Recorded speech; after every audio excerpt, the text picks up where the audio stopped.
Assalamualaikum warahmatullahi wabarakatuh. Yang saya hormati Ibu Insinyur Doti Suryati MSc sebagai dosen pembimbing utama dan Ibu Dr. Insinyur Rustikawati MS sebagai dosen pembimbing pendamping. Yang saya hormati Ibu Dr. Hesti Pujiwati SPMSI sebagai dosen penelaah 1 dan Bapak Insinyur Eko Suprijono MP sebagai dosen penelaah 2. Baiklah, saya akan presentasikan seminar proposal penelitian saya dengan judul Pengukuran Parameter Genetik Pertumbuhan dan Hasil 20 Inbrida Jagung Zeamice L. Jagung merupakan tanaman semusim penghasil karbohidrat yang penting di dunia selain gandum dan padi. Pentingnya tanaman jagung perlu adanya upaya untuk meningkatkan produksi tanaman jagung dikarenakan menurut Lingga 2016 kebutuhan jagung setiap tahunnya mengalami peningkatan. Peningkatan produksi jagung dapat dilakukan dengan menggunakan varietas unggul. Untuk mendapatkan varietas unggul diperlukan banyak inbrida sebagai sumber tertua pembuatan hibrida. Hibrida memiliki susunan genetik yang homozigot yang diperoleh pada generasi S5 hingga S7 melalui silang dalam Heredia et al. 2018. Susunan genetik inilah yang perlu diketahui dalam kegiatan pemulihan tanaman. Efisiensi pemulihan tanaman dapat ditingkatkan dengan memperhatikan nilai keragaman genetik. Oleh karena itu, pengukuran parameter genetik perlu dilakukan untuk mendapatkan informasi dan dapat dievaluasi dalam rangka perakhiran varietas hibrida baru. Rumusan masalah. Kebutuhan inbrida jagung diperlukan dalam pemulihan tanaman guna mendapatkan varietas hibrida baru. Selama ini, petani selalu membeli hibrida impor. Oleh karena itu, perlu adanya perakitan varietas baru terkait hibrida-hibrida lokal yang sudah ada. Namun sebelumnya, hibrida-hibrida tersebut perlu diuji parameter genetiknya agar dapat ditentukan tahap persilangan selanjutnya. Tujuan penelitian yang saya lakukan adalah untuk mendapatkan nilai dugaan parameter genetik pertumbuhan dan hasil 20 hibrida jagung. Metode penelitian. Penelitian ini dilaksanakan pada bulan Februari 2020 hingga Mei 2020 di zona pertanian terpadu Medan Baru, Kandang Limun, Muara Bangkahulu, Kota Bengkulu. Alat dan bahan yang digunakan adalah alat, cangkul, meteran, gembor, dan timbangan. Bahan yang digunakan adalah benih 20 imbrida jagung, pupuk urea, KCl, SP36, dan furadan. Rancangan penelitian yang saya gunakan adalah rancangan acak kelompok lengkap RAKL dengan 2 ulangan menggunakan faktor tunggal sebagai pelakuan adalah 20 inbrida jagung, yaitu TCH1, TCH2 hingga TCH20. Tahapan penelitian yang pertama adalah persiapan lahan. Persiapan lahan dimulai dengan pembuangan gulma dan sisa-sisa tanaman yang ada pada lahan dengan cara manual. Selanjutnya dilakukan penggemburan tanah dengan menggunakan cangkul.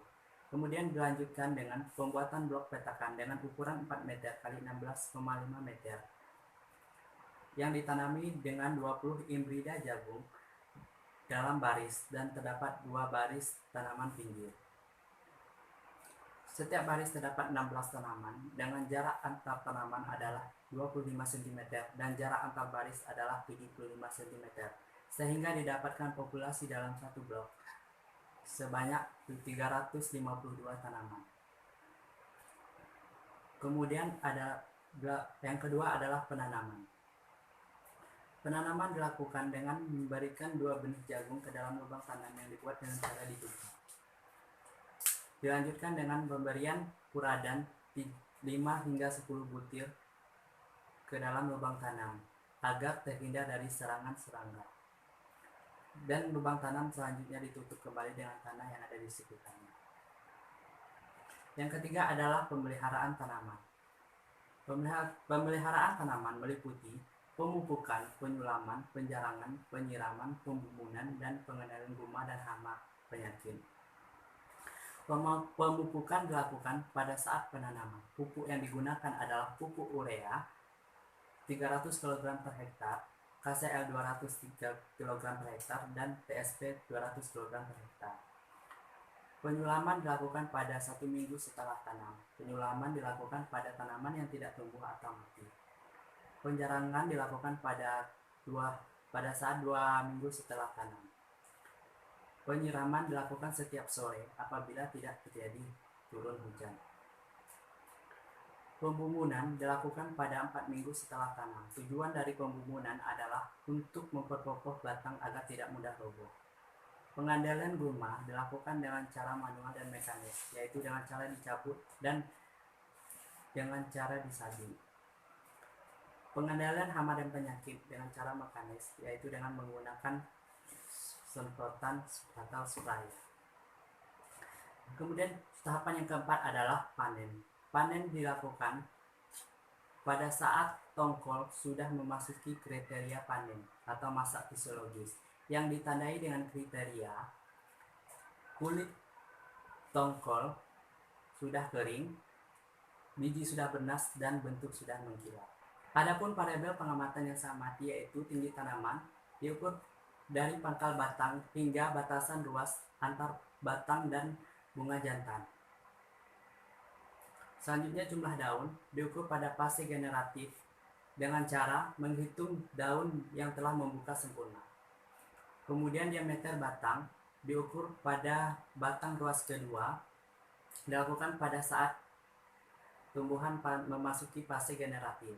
Bobot tongkol dihitung dengan menggunakan timbangan analitik. Panjang tongkol diukur dengan menggunakan meteran. Dilakukan pada saat setelah panen. Diameter tongkol dilakukan pada saat setelah panen. Terdapat 3 bagian pengukuran diameter tongkol, yaitu pangkal, ujung, dan tengah, yang kemudian dirata-ratakan. Kemudian bobot 100 biji yang diperoleh dengan mengambil 100 biji kering dari setiap tongkol dan kemudian ditimbang. Kemudian jumlah baris per tongkol dilakukan dengan menghitung jumlah baris dalam tongkol. Dan selanjutnya adalah jumlah biji per baris yang dilakukan dengan menghitung jumlah biji dalam baris tongkol.